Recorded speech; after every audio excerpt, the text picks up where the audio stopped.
ज्याने महाराष्ट्राला महाराष्ट्र हे नाव दिलं तो माणूस खरोखरच महान असला पाहिजे। कधी कोणी विचार केला होता काय की कधीतरी महाराष्ट्र वेडा होईल आणि अखेर झाला याच महाराष्ट्रातील तरुणांच्यामुळे। द फोक आख्यान, काव्य मैफिल, शंभूगाथा, बासुरी, ढोलकी, तुतारी, तबला आणि संबळाचा नाद या महाराष्ट्राला लागला, तेही या पोरांच्यामुळे।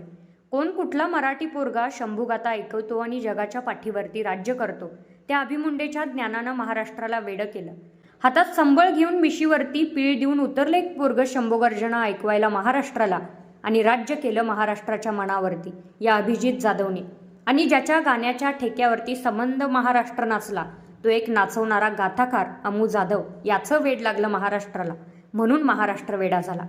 ज्या महाराष्ट्राला आत्माराम तुकाराम भिडेंचं एकेकाळी वेड लागलं होतं, त्या महाराष्ट्राला या इवल्याशा रायटर, कंपोजर, गायिका अशा ऑलराऊंडर राधिका भिडेचं वेड लागलं, म्हणून महाराष्ट्र वेडा झाला।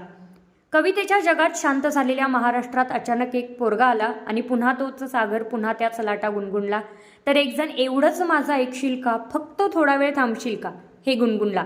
तर एक जण ज्याला सगळं छान छान छान वाटू लागले ते गुणगुणला। तर एकाने तिच्यासाठी कविताच केली, गुलाब, चाफा, अत्तर बित्तर, तुझ्या पुढे तर काहीच नाही। मग पुन्हा व्हायचं तेच झालं।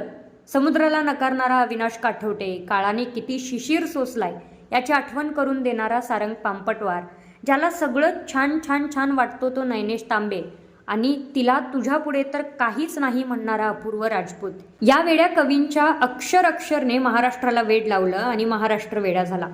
तो शेताच्या बांधावर बसून कधी काळी गाणं गात मंत्रमुग्ध करायचा सगळ्यांना। आज फोक आख्यान सारख्या एका चळवळीच्या माध्यमातून त्याने महाराष्ट्राला वेड लावलं, तो ऋषिकेश रिकामी आज रिकामा नाही, हा महाराष्ट्राच्या प्रेमाने भरून गेलाय।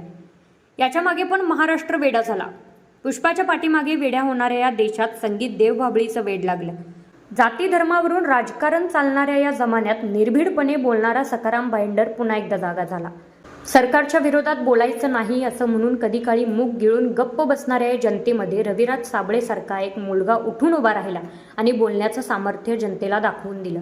आणि जिथे कधी कोणी सरपंचाला विचारत पण नव्हतं, त्या अवस्थेत या काळात सरपंच काय करू शकतो हे या मंगेश साबळेने दाखवून दिलं।